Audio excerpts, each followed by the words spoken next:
ગુજરાતના અન્ય જિલ્લાઓની માફક ભૂમાફિયાઓએ સાબરકાંઠા જિલ્લામાં પણ ગૌચરની જગ્યા છોડી નથી।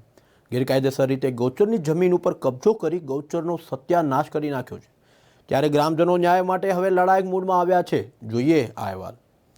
આ વાત કરી છે હિંમતનગર તાલુકાના નાદરી પેથાપુર પંથકમાં આવેલા ગૌચર જમીનની, જેમાં ભૂમાફિયાઓની કાળી નજર આ ગૌચર ઉપર પડી અને ગૌચરનો થઈ ગયો સત્યાનાશ। હિંમતનગર તાલુકાના નાદરી પેથાપુર ગામની સીમમાં વડલાવાસ અને રણછોડપુરા એમ 3 ગામનું ગૌચર આવેલું છે। ત્યારે આ ગૌચર પર ભૂમાફિયાઓએ ગેરકાયદેસર કબજો કરીને ગૌચર પચાવી પાડી છે।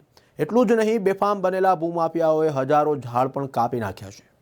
હું નાદરી પેથાપુરનો વતની છું। નાદરી પેથાપુરની અંદર 3 ગામ વડલાવાસ, રણછોડપુરા, નાદરી પેથાપુર એમનું જે ગૌચર આવેલું છે એ ખોટી રીતના ભૂમાફિયાઓએ કબજો કરીને પચાવી પાડેલું। અમે સાદી રીતના એક ભૂમાફિયાઓને કહેવા ગયા એટલે અમારા ઉપર ખોટા પોલીસ સ્ટેશનમાં ખોટી કમ્પ્લેનો કરી, અરજીઓ કરી, અમને દબાવવાની કોશિશ કરી અને અત્યારે નાદરી પેથાપુરમાં 3 ગામોની અંદર 1000 થી 1500 ગાયો ભેંસો ગૌચર ઉપર જ નિર્ભર છે અને 2 થી 3 દિવસમાં જો સરકારશ્રી આનો નિર્ણય નહીં લાવે તો અમે કલેક્ટર કચેરીએ ટ્રેક્ટર ભરીને તો હલ્લાબોલ કરવાના છીએ।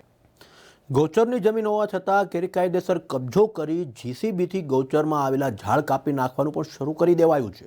જોકે આ મામલે ગ્રામજનો રોષે ભરાઈ ગયા અને જ્યાં જેસીબીથી ઝાડ કાપવાનું કામ ચાલતું હતું ત્યાં જઈ ભારે હલ્લાબોલ કર્યો તો ત્યાંથી જેસીબી પણ ભગાડી દીધા।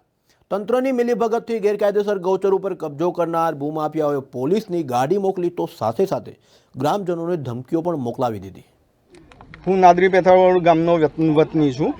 આજુબાજુના 2 પ્લોટો જે રણછોડપુરા અને વડલાવાસ એનું ગૌચર છે। આ ગૌચરમાં ભૂમાફિયાઓનો કબજો કરીને જમીન બેઠેલા છે, બરાબર।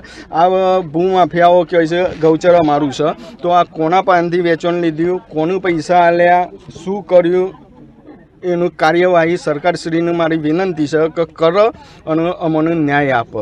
હું નાદરી પેથાપુર ગામનો વતની છું અને અહીંયા જે ગૌચર હતું એ ભૂમાફિયા બથાઈ પડ્યા છે। બથાઈ પડ્યા છે એ વસ્તુ તો અલગ છે, પણ એ લોકો ખોટી ધમકીઓ આપે છે અને પોલીસ દ્વારા ખોટા દબાણ કરે છે।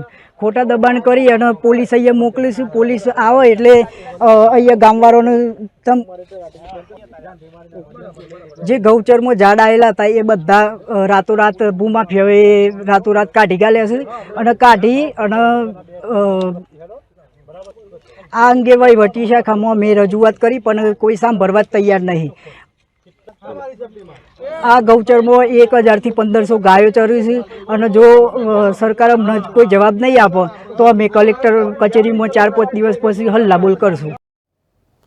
ગામના પશુઓ અને પશુપાલકો આ ગૌચર ઉપર નિર્ભર હતા। ત્યારે વહીવટી તંત્ર કેટલાક અધિકારીઓ અને ભૂમાફિયાઓની મિલીભગતથી ગૌચરની જમીન ઉપર કબજો કરી દેવાયો છે।